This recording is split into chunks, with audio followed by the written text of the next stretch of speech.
This video is sponsored by Bootcamp.com. Check it out for INBDE prep and use coupon code MENTALDENTAL for 10% off. Hey everyone, Dr. Ryan here, coming to you from the rainy Carolinas. And today's topic is going to be tips for international dentists applying to United States dental schools. Guys, if you like the content, please like this video, subscribe to the channel if you haven't already, and share it with your friends. And by the way, this was a topic that was suggested to me by one of my subscribers, and thank you so much for submitting the wonderful question. And if you have any topics or specific things that you want me to talk about in a future video, please leave a comment below. I read every single comment, and I'd be happy to help you with that in, again, a future video. But this video is for those of you who need help with the application process to U.S. dental schools. So I'd like to share some guidelines and tips with you. Now, the distinction between an international dental student and an internationally trained dentist is important since the admission process is different depending on which one you are. This video is specifically for international dentists, people who have attended, graduated, and earned a dental degree from a dental school in a country other than the US or Canada. So for you, the first step is to do your research. So you want to figure out what state or states that you'd want to practice in, because different states have different licensure requirements, and this will determine what benchtop and or clinical exams you'll eventually take. Some states accept the CETA, some take the REB. It really depends from state to state. And I'll leave a link in the description of this video for the different state licensure requirements so you don't waste time or money pursuing the wrong one. Also, figure out what dental schools you're interested in attending, which don't have to be in the same state as where you want to practice, by the way. And I strongly recommend applying to a school with an advanced standing program, so you can join an accelerated 2 or 3 year clinical education to receive your DMD or DDS degree. Now, if you can afford it, I encourage selecting around 10 of those advanced standing programs in dental schools to focus on. So 10 dental schools to really hone in on and do your research about. Not too many, but not too few. And I'll also leave a link in the description for the list, the comprehensive list of available advanced standing programs that you can apply to. The second step is to apply to CAPID. This is the Centralized Application for Advanced Placement for International Dentists, or CAPID for short. And this really makes your life easier because using this application service means you only need to submit one standardized application rather than individual applications to each program. However, not every advanced standing program uses CAPID, so it does limit your options a little bit, but you still have 40 dental schools who use CAPID that you can pick from. So I strongly encourage that you use it. And each application cycle with CAPID opens in March and closes the following January.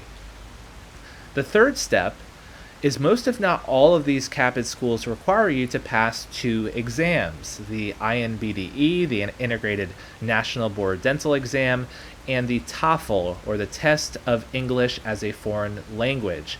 And I'll leave links in the description so you can learn more about both of those exams if you haven't taken them yet.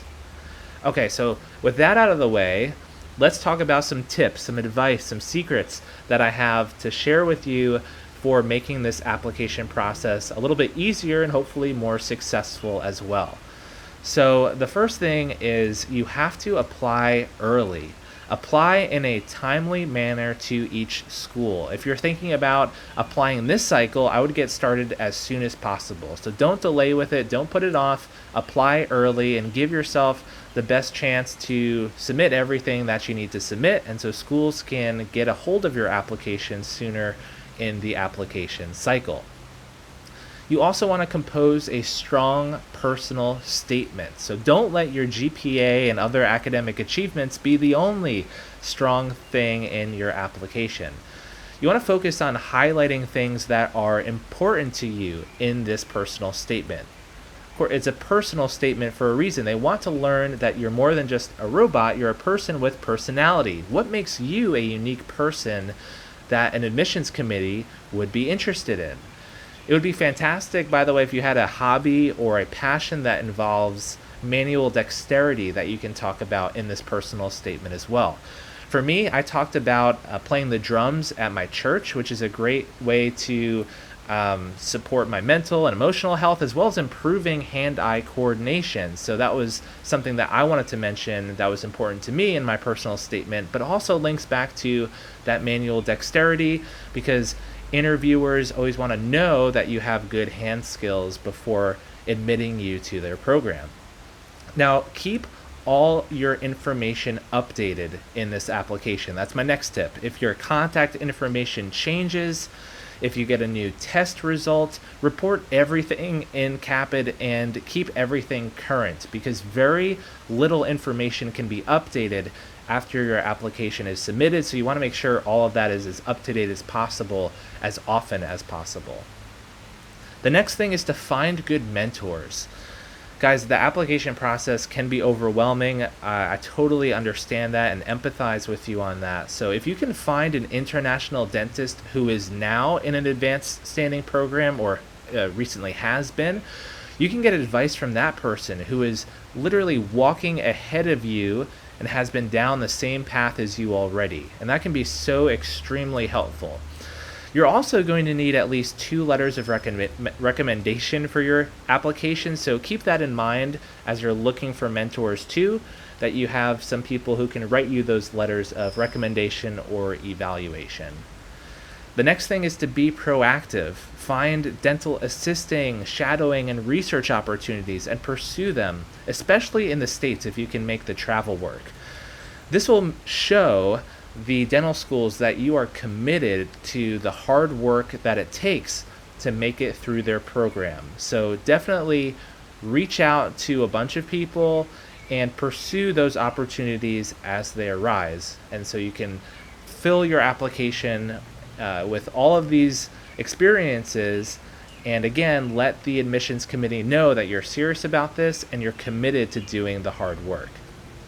And lastly, have fun. Enjoy the experience. Becoming a licensed dentist in the United States is a huge blessing and a wonderful goal to want to achieve, and you can make it happen. So work hard and enjoy the ride along the way. Don't forget that. Enjoy the ride as you're taking it. Now, once you've applied, then you wait for that interview invitation. And if and when you get that interview, I highly recommend you watch the video that I made on interview tips and questions. I'll leave that link in the description along with all the other links that I'll have down there, so you can do your research on that as well and prepare as best as you possibly can. Now, if you're interviewed and accepted, then you would apply for your student visa, look into student loan options for private financing, and prepare to officially move. So guys, I hope this video was helpful to give you some tips and recommendations and guidelines to give you the proper steps to take if you're an international dentist looking to practice here in the United States. That's it for this video, guys. Thank you so much for watching. I hope you liked it. I loved doing it from the rainy Carolinas. This is Dr. Ryan, and until next time, we'll see you in the next video. And I hope you enjoyed the birds back there. I think there are a couple birds flying back and forth, so that was kind of fun to see them darting back and forth in the rain. But again, we'll see you in the next video. Take care, everybody. That's it for this video. Thank you so much for watching. Please like this video if you enjoyed it, and subscribe to this channel for much more on dentistry. If you'd like to support me, please check out my Patreon page. And thank you to all of my patrons for their support.